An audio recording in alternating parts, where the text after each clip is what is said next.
नमस्कार, राज की बात लेकर हाजिर हूं मैं राज ठाकुर आपके साथ। कहते हैं कि कुदरत के आगे इंसान भी बेबस और लाचार हो जाता है। कुछ ऐसा ही इन दिनों हरियाणा, हिमाचल प्रदेश और दिल्ली में देखने को मिल रहा है। पहाड़ों से लेकर मैदान तक हाहाकार मची है। अलग अलग तबाही की तस्वीरें आप तक पहुंचेंगी, लेकिन इससे पहले उन सवालों पर नजर डाल लेते हैं जिनके इर्द गिर्द हमारा आज का कार्यक्रम रहने वाला है। सबसे पहला सवाल, हरियाणा के किन जिलों में भारी बारिश से सबसे ज्यादा नुकसान हुआ? हरियाणा के अलग अलग जिलों के ताजा हालात क्या है? हिमाचल प्रदेश में बाढ़ से कितनी बर्बादी हुई? दिल्ली में क्यों पैदा हुए बाढ़ जैसे हालात? क्या है हथनी कुंड बैराज? इन्हीं तमाम सवालों के जवाब आपको मिलेंगे अगले आधे घंटे के दौरान। राज की बात में बने रहे हमारे साथ।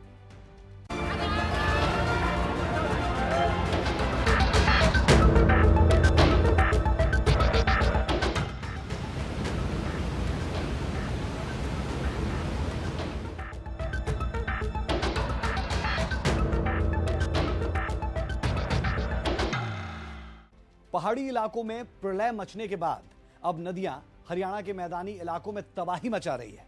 हरियाणा के 11 जिले ऐसे हैं जहां भारी बारिश ने सबसे ज्यादा बर्बादी मचाई।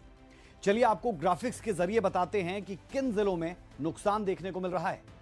पंचकुला, अंबाला, कुरुक्षेत्र, यमुनानगर, करनाल, कैथल, पानीपत, फतेहाबाद, फरीदाबाद, झज्जर और सोनीपत, ये वो 11 जिले हैं जहां तबाही का मंजर देखने को मिल रहा है। 854 गांव हुए प्रभावित। मरने वालों का आंकड़ा 16, जबकि 4 लोग गुमशुदा। 126 घर पूरी तरह से नष्ट हुए। 106 घरों को भारी नुकसान हुआ। 110 पशुओं की मृत्यु हुई है। 20,000 पोल्ट्री फार्म भी चपेट में आए हैं। 3,674 लोगों को रेस्क्यू किया।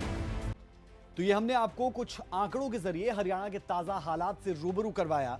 राज की बात यह कि हरियाणा के अंबाला में सबसे ज्यादा खराब हालात बने। अंबाला के कई इलाकों में पानी भरा हुआ है। जिले में कई इलाके हैं जो पूरी तरह जलमग्न हो चुके हैं। वहीं आगे भी अंबाला का नदियों का जल स्तर बढ़ने की आशंका लगातार बनी है। हमारी सबसे पहली रिपोर्ट में देखिए अंबाला का हाल।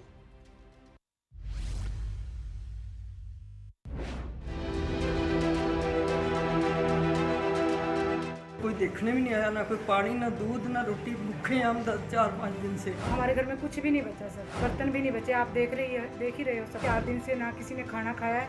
पूरा घर पानी का भरा हुआ है। मैंने अपनी लाइफ में 3-4 फ्लड देखे हैं। अब तक मेरे को इतना पानी कहीं नहीं मिला।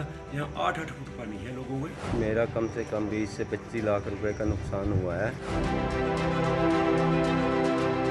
हरियाणा के अंबाला में बारिश ने लोगों का बुरा हाल कर दिया है।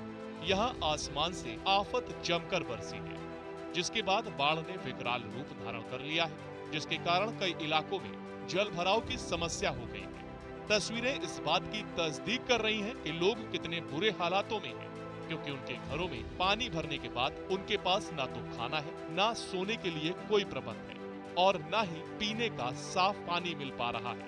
यहाँ पर स्थिति इतनी बदतर हो गई है कि यहाँ रह रहे लोगों को लाखों का नुकसान हुआ है। जीवन भर की कमाई से खरीदा सारा सामान अपनी आंखों के सामने खराब होते ये लोग देख रहे हैं।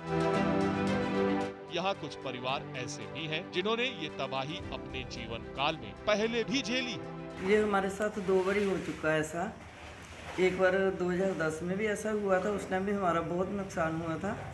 तो अब तो हमारा इतना नुकसान हो चुका है, हम बता भी नहीं सकते, बहुत ज़्यादा। तो कोई कार्रवाई नहीं किसी की तरफ से, कोई देखने भी नहीं आया, ना कोई पानी, ना दूध, ना रोटी। भूखे हैं हम 4-5 दिन से। 4 दिन से ना किसी ने खाना खाया है। पूरा घर पानी का भरा हुआ है। सर हमारा 4-5 लाख 10 लाख का सब नुकसान। हमारे घर में कुछ भी नहीं बचा सर, कुछ भी। बर्तन भी नहीं बचे। आप देख ही रहे हो सब कुछ। तो प्रशासन की तरफ से कोई सहायता नहीं मिली सर अभी तक तो कोई हेल्प करने के लिए नहीं आया प्रशासन। तो सुना आपने, लोगों का आरोप है कि परेशानी में अभी तक स्थानीय प्रशासन के द्वारा कोई मदद नहीं की गई है। इन लोगों के घरों में मलबा इस कदर भरा हुआ है जिसे निकालने में इनको काफी मशक्कत करनी पड़ेगी। घर का मूलभूत सामान भी इनका पानी में पड़े पड़े बेकार हो रहा है। साथ ही व्यापारियों को भी काफी नुकसान हो रहा है। मैंने अपनी लाइफ में 3-4 फ्लड देखे हैं। 60 ईयर एज है मेरी। अब तक मेरे को इतना पानी कहीं नहीं मिला। यहाँ 8-8 फुट पानी है लोगों में। मेरे घर में की पोजीशन देख लो, सबसे ऊंचा घर मेरा है यहाँ पे। मेरा कम से कम 20 से 25 लाख रुपए का नुकसान हुआ है और 4 दिन से ना बिजली ना पानी, प्रशासन का कोई भी खबरसार लेने नहीं आ रहा। 1 करोड़ रुपए की तो नई मशीनरी जो अंदर खड़ी है, जो भाई इंस्टॉल होनी है, उसका नुकसान हो गया। और 2-2.5 करोड़ का जो मेरा माल एक्सपोर्ट के लिए जाना था, सोमवार सवेरे कंटेनर लगना था, उसका नुकसान हुआ है। साथ में जो अंदर और मटेरियल मेरा माल पड़ा है, कच्चा है, पक्का है, पैक हुआ हुआ है, अनपैक्ड है, रॉ मटेरियल है, जनरेटर है, गाड़ियाँ हैं, मोटरसाइकिलें हैं, सभी कुछ डूब गया। बता दें, अंबाला को मारकंडा नदी, घग्गर नदी और टांगरी के अलावा SYL और नरवाना ब्रांच नहर सीधे तौर पर प्रभावित करती है। इन सभी नदियों का जलस्तर कुछ वक्त पहले खतरे के निशान से नीचे था, लेकिन अब सिंचाई विभाग से मिली जानकारी के अनुसार घग्गर, मारकंडा नदियों में और पानी आ सकता है। विभाग ने लोगों को सतर्क रहने की अपील की है। फिलहाल अंबाला के ये लोग बाढ़ बारिश से परेशान हैं, बिजली आपूर्ति ठप से भी परेशान है और इनमें रोष प्रशासन के खिलाफ भी है। अब देखने वाली बात यह है कि हालात कब तक सामान्य होंगे और लोगों का जीवन कब तक पटरी पर लौटेगा। अंबाला से नरेश सैनी की रिपोर्ट।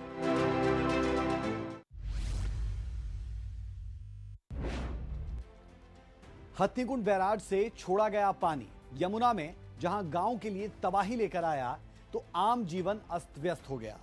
लोगों का मुख्य सड़क से संपर्क टूट गया, फसल तबाह हो चुकी है, तो वहीं सैलाब से पशुओं की जिंदगी पर भी भारी नुकसान हुआ। हमारी अगली रिपोर्ट में आपको करनाल के ताजा हालात की जानकारी मिलेगी।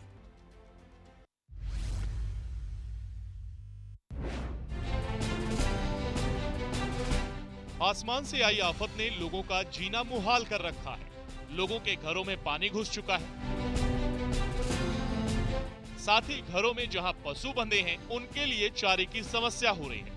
अपने पशुओं को बचाते हुए वहां से पशुपालक चारे की तलाश में एक गांव से दूसरे गांव की ओर आगे बढ़ रहे हैं।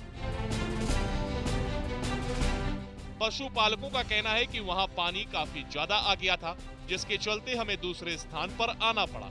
अब हम पशुओं के चारे की तलाश में गांव-गांव भटक रहे हैं। करनाल के कुंजपुरा गांव में भी पानी पहुंच चुका है। इंद्री के बाद अब कुंजपुरा के गांव भी प्रभावित हो रहे हैं। खेतों में कई डेरों को खाली करवा लिया गया है, साथ ही मौका मुआयना किया जा रहा है। करनाल के उपायुक्त, SP अधिकारी और गरौड़ा इंद्री के विधायक ने निरीक्षण किया है। हरियाणा के बाढ़ प्रभावित जिलों में SDRF, NDRF और सेना राहत बचाव कार्यों में जुटी है। लोगों को सुरक्षित जगहों पर पहुंचाया जा रहा है। राहत बचाव कार्य जोरों पर है। पुलिस प्रशासन भी बचाव कार्यों में जुटी हुई है। इसी कड़ी में फरीदाबाद से भी लोगों को घरों से निकालकर सुरक्षित जगहों पर पहुंचाने का काम किया जा रहा है। इसी से जुड़ी ये रिपोर्ट आप देखें।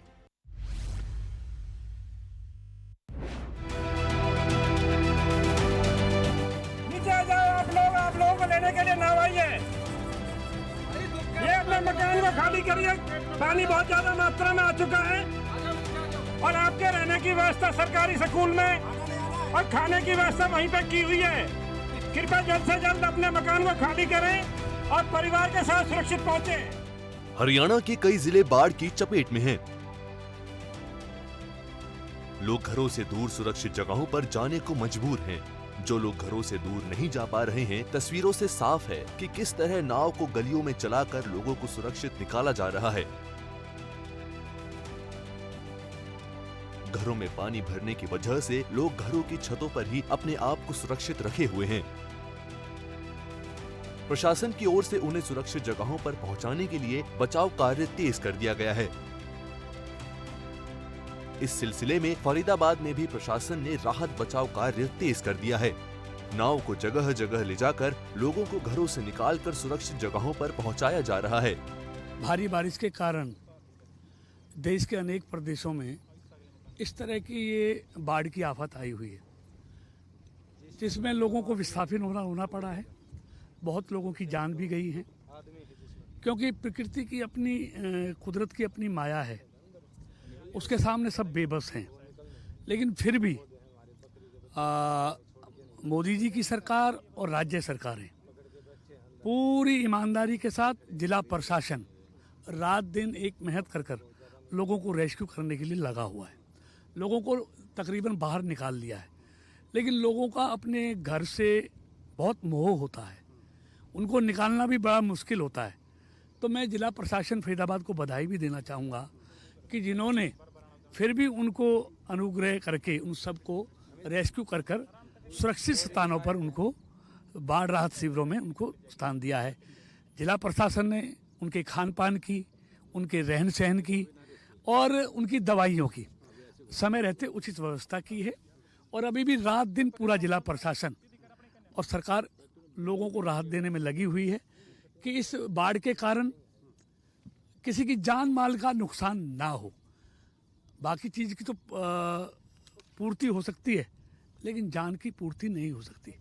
उस सब को बचाने में हमारा फरीदाबाद का जिला प्रशासन मैं समझता हूँ पूरी तरह से कामयाब रहा है और उसी का कारण है कि सब लोगों को रेस्क्यू कर बाढ़ राहत शिविरों में उनको आश्रय दे दिया गया है। लोगों को जहां ले जाया जा रहा है वहां पर उनके लिए खाने पीने और मूलभूत सुविधाओं का भी इंतजाम किया गया है। हर जगह जहां भी लोग फंसे हैं वहां से लोगों को सुरक्षित जगहों पर पहुंचाया जा रहा है। राहत बचाव की टीमें लोगों को किसी भी तरह की अनहोनी से बचाने में जुटी हुई है।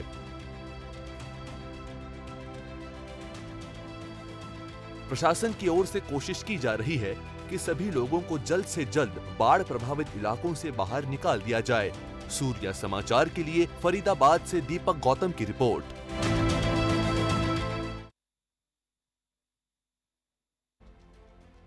लगातार यमुना के बढ़ रहे जल स्तर ने लोगों का जीना मुहाल कर रखा है। बाढ़ का पानी गांव और मोहल्लों में भरा है, लोग घरों में कैद होने को मजबूर है। यमुनानगर में यमुना का वेग इतना तेज है कि बड़े बड़े पेड़ गिर गए। यमुनानगर, कैथल और कुरुक्षेत्र में कैसे हैं हालात, वहां लोगों को किन परेशानियों का करना पड़ रहा है सामना, इस रिपोर्ट में आप देखिए।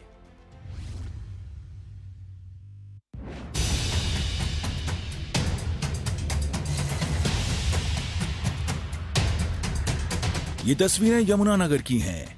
यहाँ यमुना नदी के तेज बहाव के आगे एक गांव नदी में समाने की कगार पर है। ऐसे में गांव की रक्षा के लिए गांव की महिलाएं, पुरुष और बच्चे सभी ने जंगल के पेड़ काट काट कर उन्हें यमुना के किनारे फेंकना शुरू कर दिया, जिससे भूमि कटाव रुक जाए। लेकिन यमुना का वेग कितना तेज है, इसका अंदाजा आप इन तस्वीरों में लगा सकते हैं। एक के बाद एक पेड़ गिरते गए और यमुना में समाते गए। ग्रामीणों और प्रशासन के सभी प्रयास विफल से नजर आ रहे हैं। ग्रामीणों का कहना है कि सभी फसल खराब हो गई और ऐसा लगता है कि बाढ़ का पानी घरों में घुस जाएगा। क्योंकि जो यमुना है उसका विकराल रूप यहाँ पे 3 एकड़ की दूरी पर हमारा गांव है। सबको अपने जो रहने के घर हैं उनकी फिक्र है। स्थिति आ गई है कि गांव को ही पलायन ना करना पड़ जाए, लेकिन प्रशासन की तरफ से कोई सुध नहीं है।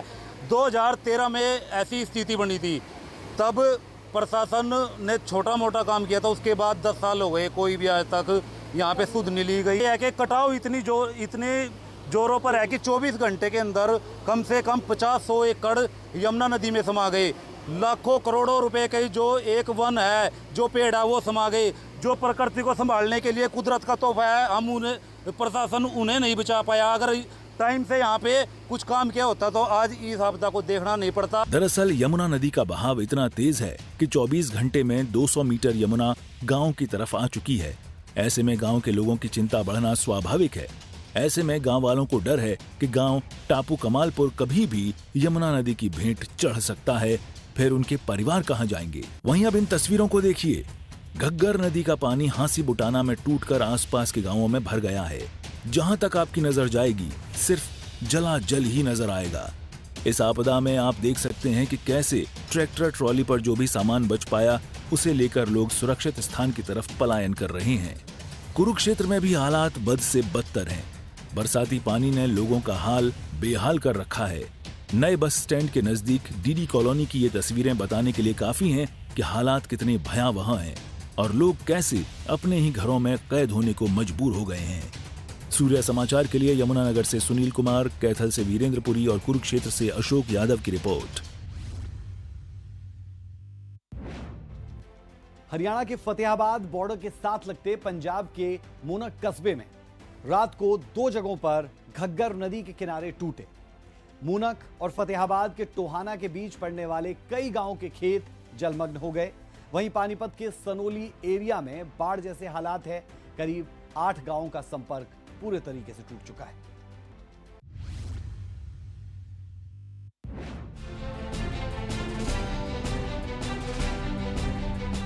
इन तस्वीरों को देखिए, ये तस्वीरें फतेहाबाद की है और ये बहता पानी घग्गर नदी का है, जिसका जल स्तर काफी ज्यादा बढ़ गया है और जल स्तर बढ़ने से ये पानी टोहाना के कई गांवों में आ चुका है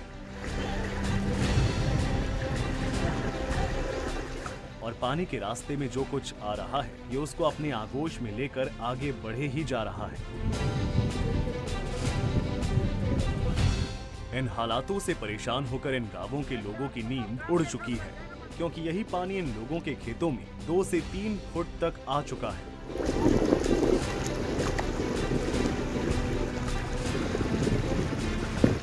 बता दें, हरियाणा के फतेहाबाद बॉर्डर के साथ लगते पंजाब के मुनक कस्बे में रात को 2 जगहों पर घग्गर नदी के किनारे टूट गए। मुनक और टोहाना के बीच पड़ने वाले कई गांवों के खेत जलमग्न हो गए हैं।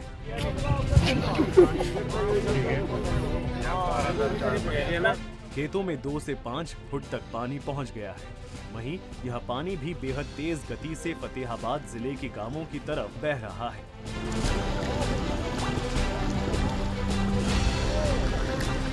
जो कुछ घंटों बाद फतेहाबाद के गांवों में प्रवेश भी कर जाएगा, जिससे ग्रामीणों की मुसीबतें और बढ़ सकती हैं। पानी पिछों फुੱਲ ਤੋਂ ਪਾਣੀ ਬਹੁਤ ਆ ਰਿਹਾ ਜੀ, ਪਰ ਆਪਣੇ ਹਰਿਆਣੇ ਵਾਲੇ ਉੱਥੇ ਗਵਰਨਮੈਂਟ ਵਾਲਾ ਕੋਈ ਵੀ ਨਹੀਂ ਪਹੁੰਚਿਆਗਾ। ਕਈ ਕਹਿੰਦੇ ਅਸੀਂ ਪੰਜਾਬ ਦੀ ਟੁੱਟੀ ਹੈ ਤਾਂ ਕਰਕੇ ਅਸੀਂ ਹਰਿਆਣੇ ਚ ਜਾਂਦੇ, ਪੰਜਾਬ ਚ ਜਾਂਦੇ ਨਹੀਂਗੇ। ਇਸ ਕਰਕੇ ਕੋਈ ਕਿਸੇ ਨੇ ਗੱਟੇ ਨਹੀਂ ਦਿੱਤੇ ਗਏ, ਕੋਈ ਪ੍ਰਬੰਧ ਨਹੀਂ, ਕੋਈ ਜੀਸੀਬੀ नहीं, ਪਿੰਡ ਡੁੱਬਣ ਦੇ ਜਮਾ ਕੰਡੇ ਤੇ खड़े ਹੈਗੇ। बता दें, किसानों को लाखों रुपए का नुकसान हो गया। किसान यही कह रहे हैं कि कई गांवों के खेत पानी की जद में है। कई जगह 5 फीट तक पानी आ गया है और अब आबादी को भी खतरा हो गया है। अब इन तस्वीरों को देखिए, ये तस्वीरें हैं पानीपत के सनौली इलाके की, जहां भी बाढ़ आनी शुरू हो चुकी है और ये सब कुछ हथीनीकुंड बैराज से छोड़े पानी की वजह से हो रहा है, क्योंकि इससे यमुना नदी उफान पर आ चुकी है। दवाई लेने आए थे, बीच में पानी ज्यादा है, पानी इसके वजह से निकला नहीं जा रहा भाई, ज्यादा दिक्कत हो रही। नुआदार में भी पानी भरा हुआ है, लेडीज तो निकलती ही नहीं घर से बाहर। परेशानी ज्यादा है, बहुत ज्यादा है भाई साहब।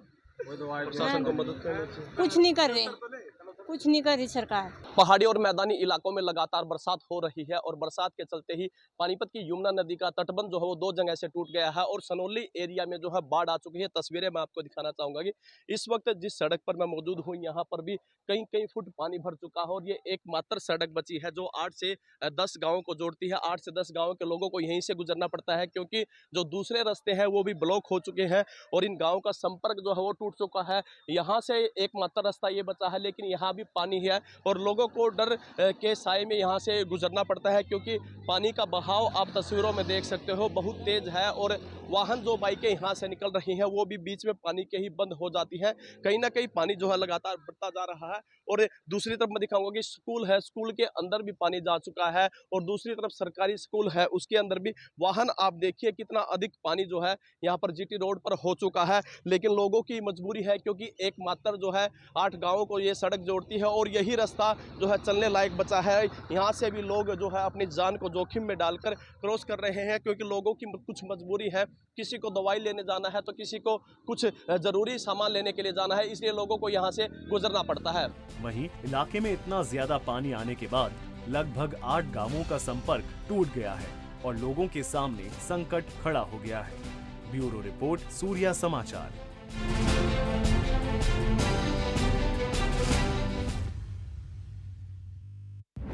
दिल्ली में यमुना का जलस्तर बढ़ने से हाहाकार मची है। पिछले 45 सालों का रिकॉर्ड टूट चुका है।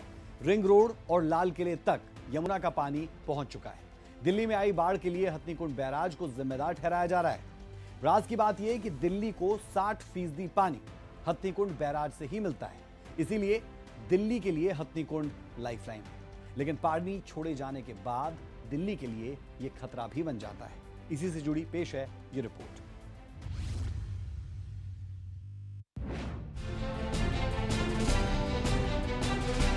राजधानी दिल्ली में बाढ़ का खतरा लगातार बढ़ता जा रहा है। हथनी कुंड बैराज से पानी छोड़े जाने के बाद दिल्ली के निचले इलाकों में पानी भरने लगा है। इस बार यमुना के जलस्तर ने सारे रिकॉर्ड तोड़ दिए हैं।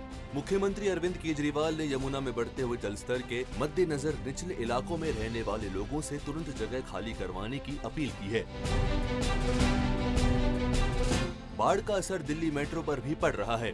मेट्रो ने अपनी स्पीड घटा दी है। इतना ही नहीं, दिल्ली की मुख्य सड़कों पर अब यमुना का पानी आने लगा है। लाल किला भी बाढ़ में डूब गया है और इसके पीछे के एरिया में पानी घुस गया है।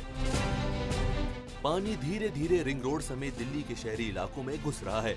हरियाणा के हथनी कुंड बैराज से पानी छोड़े जाने के बाद दिल्ली में यमुना का जलस्तर लगातार बढ़ता जा रहा है। खतरे के निशान से पहले ही यमुना चल रही है, लेकिन अब फिलहाल यमुना का पानी इतना ज़्यादा हो गया है कि दिल्ली की सड़कों पर ये पानी आने लगा है। राजधानी दिल्ली का ये आपको बता दूं कि विजय घाट है और किस तरह से आप अगर नीचे देख पाएं पानी के फ्लो को, तो किस तरह से पानी का फ्लो है। लगातार पानी का फ्लो इन सड़कों पे बढ़ रहा है, दिल्ली की मुख्य सड़कें। और ये सिर्फ इसी सड़क का हाल नहीं, बल्कि दिल्ली के कश्मीरी गेट, ISBT, लाल किले के पीछे की तरफ जो इलाका है जहाँ पे रास्ता ISBT ITO को जोड़ता है, वहाँ पर भी पानी लबोलब भरा हुआ है। और ये बहाव भी आप देखिए किस तरह से पानी बह रहा है, जो कि तस्वीरों के जरिए आप खुद अंदाज़ा लगाएंगे दिल्ली का यमुना का पानी किस तरह से सड़कों पे आ गया है। पानी इतना ज़्यादा है कि सामने की तरफ अगर हम सड़क पे नज़र डालें तो जहाँ तक नज़र जाएगी वहाँ तक आपको पानी ही दिखाई देगा। ये देखिए पानी का फ्लो बहुत तेज़ है। यमुना का पानी सीधा सड़कों पे आ चुका है दिल्ली की। पानी का फ्लो बहुत तेज़, जहाँ तक नज़र जाएगी वहाँ पे पानी पानी ही दिखाई देगा। पानी का लेवल अगर हम दिखाएं कितना ज़्यादा है, तो यहाँ पे नज़दीक आप तस्वीरों पे देख पा रहे होंगे कि एक बस स्टैंड है, विजय घाट का बस स्टैंड है, DTC का बस स्टैंड है, जहाँ पर यात्री बैठते हैं, यानी कि यहाँ पे जो बेंच लगे होते हैं वो पानी में डूब चुके हैं, वो नहीं दिख रहे हैं। तो आप खुद अंदाज़ा लगाइए कि पानी का लेवल यहाँ पे कितना ज़्यादा हो गया है। और अब 45 साल बाद ये रिकॉर्ड टूटा है, वो पानी एक बार फिर आया है, उफान पर है पानी, सड़कों पर पानी आ गया है। दिल्ली एक तरह से ये कहें कि चरमरा सी गई है। दिल्ली में बाढ़ जैसे हालातों के लिए हथनी कुंड पर ठीकरा फोड़ा जा रहा है। सबसे पहले आपको हथनी कुंड बैराज के बारे में बताते हैं। इसका काम हिमाचल में ऊपरी इलाकों से आने वाले पानी को नियंत्रित करना है। बैराज से दिल्ली के बीच एक तरफ यमुनानगर, करनाल और पानीपत है, दूसरी तरफ यूपी में सहारनपुर, शामली और बागपत का कुछ हिस्सा पड़ता है। इसके बाद पानी दिल्ली में यमुना में प्रवेश करता है। दिल्ली से हथनी कुंड बैराज महज 200 किलोमीटर दूर है। अगर बैराज से पानी छोड़ा जाता है तो वहीं पड़ोसी राज्य दिल्ली में प्रलय मचाता है। हथनी कुंड से दिल्ली तक पानी पहुंचने में 72 घंटे लगते हैं। इन दिनों पानी का बहाव तेज होने से इसका समय कम हो गया है। पानी फोर्स से दिल्ली की ओर गया है। अब आपको ये दिखाते हैं कि दिल्ली के किन किन इलाकों में जलभराव जैसी समस्या बनी हुई है। इन क्षेत्रों में यमुना बाजार, ISBT क्षेत्र, मठ बाजार, निगम बोध घाट, मजनू का टीला, जौहरी farm, Okhla, Khadda colony, Batla house, boat club, Usmanpur, DND, Mayur Vihar के निचले इलाके, जगतपुर में मुख्य यमुना मार्ग, पुराना किला, सराय काले खां शामिल है। काबिल गौर है कि दिल्ली को 60% पानी हथनी कुंड बैराज से ही मिलता है, इसलिए दिल्ली के लिए हथनी कुंड लाइफलाइन है। लेकिन पानी छोड़े जाने के बाद दिल्ली के लिए खतरा बन जाता है। सूर्या समाचार के लिए दिल्ली से विनय सिंह की रिपोर्ट।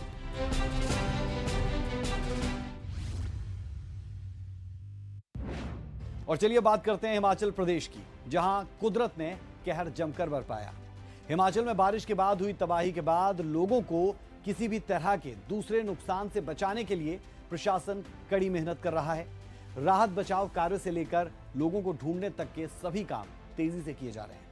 सभी जिलों के जिला अधिकारी अपने अपने जिले में आम लोगों की सुरक्षा में जुटे हैं। किस तरह रेस्क्यू ऑपरेशन चलाया जा रहा है। हिमाचल में अब तक 90 लोगों की मौत भी हो चुकी है और इनमें से कई मौत भूस्खलन और अचानक आई बाढ़ के कारण हुई।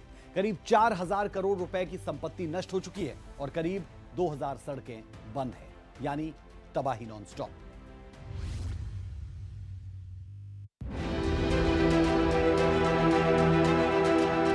मैं 4 तारीख को यहाँ आया था कसौल में, मेरी क्या गलती हुई कि मैं ऊपर चला गया। बस 5 तारीख से ऊपर ही बैठा हूँ। उतरने में अवस्था खराब हो रही थी, बहुत से नीचे उतर के आना पड़ा पैदल। बहुत ही लंबी ट्रेकिंग है, लग भी गया, आप देख सकते हो। अगर तो चोट वोट मेरे को बहुत जगह हाथ पैर में। हिमाचल में बारिश के बाद लोगों को काफी परेशानियों का सामना करना पड़ रहा है। कहीं लोगों ने अपनों को खोया है, तो कहीं कोई अपना घर गंवा बैठा है। सभी लोग अपने अपने स्तर पर परेशान हैं। प्रशासन की जिम्मेदारी प्रदेश के नागरिकों की तो है ही, साथ ही साथ हिमाचल घूमने आए लोगों की भी जिम्मेदारी यहाँ के प्रशासन की ही है। सभी पर्यटकों को राहत बचाव कार्य के माध्यम से सुरक्षित जगहों पर पहुँचाया गया है। इसी सिलसिले में लाहौल स्पीति में भी लोगों को प्रशासन की मदद से रेस्क्यू किया गया है, जिसकी पुष्टि उपायुक्त राहुल कुमार ने की है।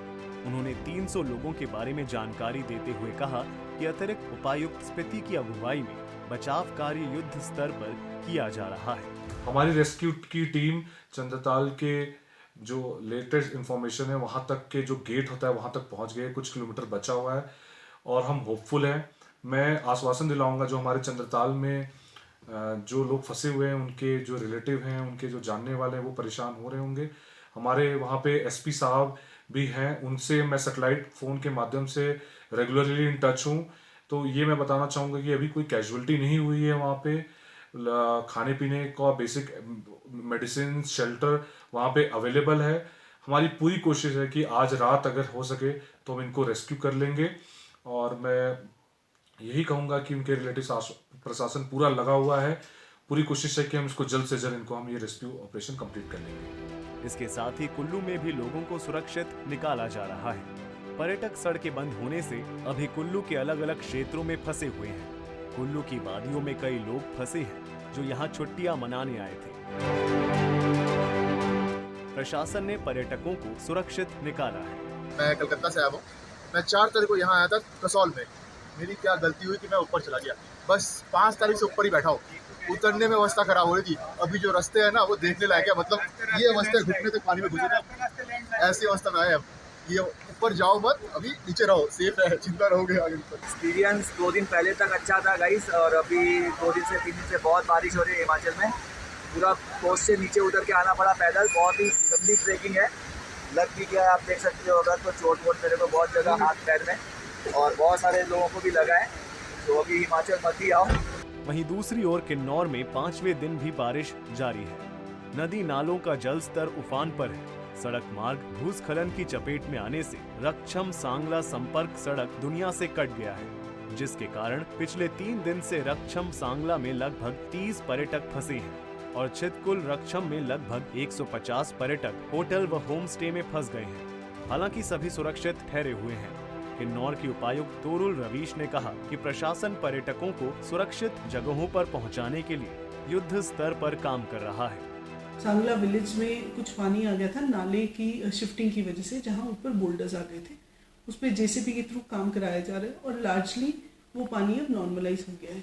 फिर भी क्योंकि वहाँ टूरिस्ट भी फंसे हैं और बहुत लोग बसे हैं और सांगला की सड़क रिस्टोर करने में टाइम लगेगा, तो आज एक पुलिस की QRT, साथ में एक ITBP की रेस्क्यू टीम और एक आर्मी का यूनिट, तीनों को यहाँ से हम मूव कर रहे हैं ताकि लोगों की इवैक्यूएशन और सेफ्टी को इंश्योर किया जा सके। साथ ही साथ जो मस्तरंग और नगस्ती में ITBP की टीम है वो ऑलरेडी लोकल पुलिस के साथ वहाँ पे काम कर रही है। हम एक्सपेक्ट कर रहे हैं कि कल SC रामपुर जो है PWD के, वो भी साइट पे आ जाएंगे और जल्दी से जल्दी रोड रेस्टोरेशन का काम भी हो जाएगा। प्रशासन की ओर से आश्वासन दिया जा रहा है कि सभी लोगों को सुरक्षित स्थानों पर पहुंचाया जा रहा है। जिन लोगों को सुरक्षा कैंपों में लाया गया है उनको सारी सुविधाएं दी जा रही हैं। साथ ही सड़कों को खोलने के लिए भी काम जोरों पर किया जा रहा है, जिससे यहाँ फंसे लोगों को जल्द से जल्द अपने घरों तक पहुँचाया जा सके। सूर्या समाचार के लिए लाहौल स्पीति से प्रेमलाल, कुल्लू से अनिल कांत और किन्नौर से समर सिंह की रिपोर्ट।